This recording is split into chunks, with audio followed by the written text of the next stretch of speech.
बिस्मिल्लाहिर्रहमानिर्रहीम क्लास। आज हम आपकी बुक की story number I think six है जो करेंगे।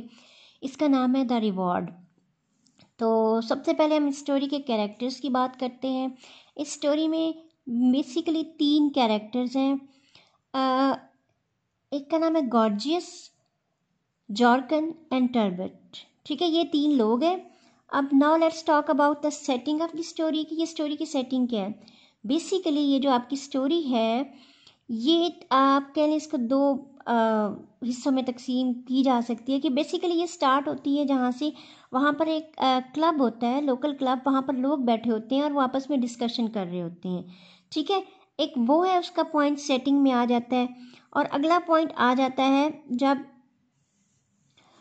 जब वो गॉर्जियस की स्टोरी बताते हैं कि how long he struggled for years to achieve success. तो वो फिर उसकी लाइफ के बारे में थोड़ा सा बताते हैं। तो वो जो उसकी स्ट्रगल है वो 60 ईयर्स पर मुहित है। तो वो फिर उसके बारे में बताते हैं। तो इस तरीके से हम कह सकते हैं कि ये जो स्टोरी है ये 2 पार्ट्स में डिवाइड होती है। Now let's talk about the themes of this story के स्टोरी के थीम्स क्या हैं। तो जैसे कि आपको शुरू से बताया गया, जैसे कि नाम इटसेल्फ रिफ्लेक्ट कर रहा है reward. What does reward mean? Reward means इनाम। इनाम किस चीज़ का होता है? इनाम is always there for doing something you can say difficult, something demanding, something challenging. और सिंपल अल्फाज में हम कहें कि फॉर डूइंग समथिंग गुड। कोई अच्छा काम करते हैं तो उसका हमें रिवॉर्ड मिलता है। तो ठीक है, इसका जो थीम है वो यही है, जो आप कह सकते हैं जो आपकी स्टोरी है, slow and steady wins the race की। जो खरगोश और कछुए की स्टोरी है, ऑलमोस्ट वही इसका थीम है।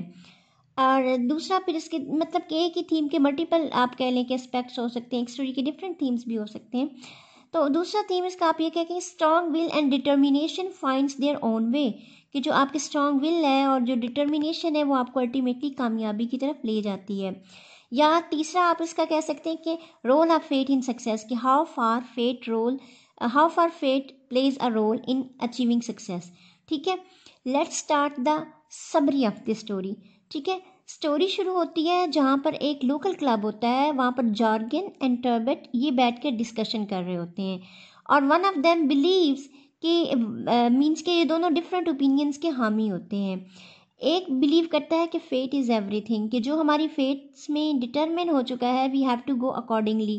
कि अगर हमारी किस्मत में एक चीज़ है वो हमें मिल जाएगी और एक चीज़ नहीं है तो वो हमें नहीं मिलेगी।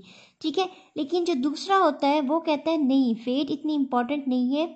इसका फेट का जो रोल है वो लिमिटेड है, लेकिन जो अल्टीमेट रोल होता है वो हमारी स्ट्रगल का है। हम जितनी कोशिश करेंगे, जितनी मेहनत करेंगे, उस हिसाब से हमारी किस्मत लिखी जाएगी।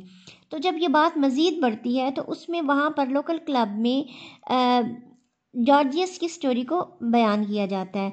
जॉर्जियस जो था वो एक एक्रोबैट था। ठीक है, कि वो एक एक्रोबैट था आम सा। मीन्स उसका कोई आप कह लें कि हाई स्ट्रेचर नहीं था, कोई ज़्यादा रिनाउंड नहीं था। लेकिन अब वो क्या चाहता है कि वो बड़ा रिनाउंड हो, वो बहुत फेमस हो, और वो जो कहते हैं कि बादशाह के दरबार में वो एक आप कह लें कि रॉयल एक्रोबैट बनना चाहता था। लेकिन जब उसका टाइम था, जब वो इस चीज़ की डिज़ायर कर रहा था, at that time there was no seat in आप कह लें कि in the kingdom for that acrobat. कि वो उस वक़्त पूरी किंगडम में ऐसी कोई सीट नहीं थी कि आप कह लें कि ये रॉयल एक्रोबैट है। ठीक है, जब उसने ये देखा कि ये तो बड़ा मुश्किल काम है तो वो समटाइम्स वो हिम्मत हार जाता था। लेकिन इस पॉइंट पे उसके जो पेरेंट्स थे वो बहुत मोटिवेटिंग थे। वो उसे कहते हैं कि जो आप करना चाहते हैं, ultimately if you keep on trying तो अल्टीमेटली यू सक्सीड, कि कामयाब हो जाते हो तुम।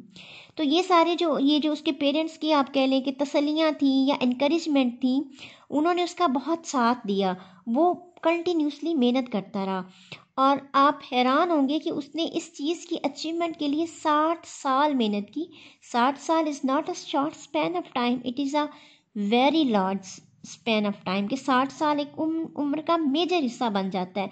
तो 60 साल के बाद जब वो सारी अपना एक्रोबैट की जो रॉयल एक्रोबैट की सीट है, वो जब उस पर अपॉइंटमेंट उसकी होने लगी तो उस वक्त उसके पेरेंट्स नहीं थे।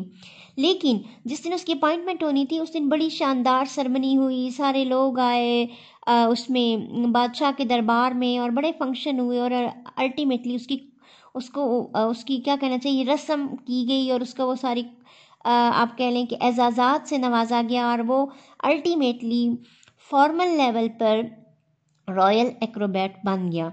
और उस पॉइंट पे उसे अपने पेरेंट्स भी याद आए कि जो उसको हर पॉइंट पर इनकरेज करते थे।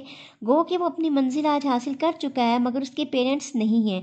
तो वो फिर एंड में यही इस चीज़ को रियलाइज़ करता है कि उसके पेरेंट्स ही थे जिन्होंने उसको इनकरेज किया और उसको एक सही बात बताई कि मुसलसल मेहनत करनी चाहिए और मेहनत से, आपकी डिटर्मिनेशन से आप अपनी कामयाबी और नाकामी के रास्ते मुतय्यन करते हो।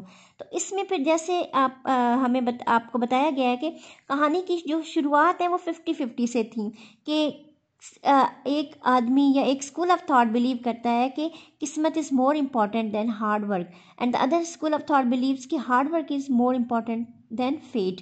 तो अल्टीमेटली जो इस कहानी में प्रूव किया गया है कि वो ये है कि हार्ड वर्क सबसे ज़्यादा इम्पॉर्टेंट होता है। Determination, strong will, persistence, Perseverance, continuous effort, ये सारी चीज़ें हैं जो अगर हम कर लें तो कुछ बैद नहीं कि हमारी जो ख्वाहिशें हैं या जो हम अपने लिए आप कह लें कि यार्ड स्टिक फिक्स करते हैं, हम उन सब को अचीव कर लें।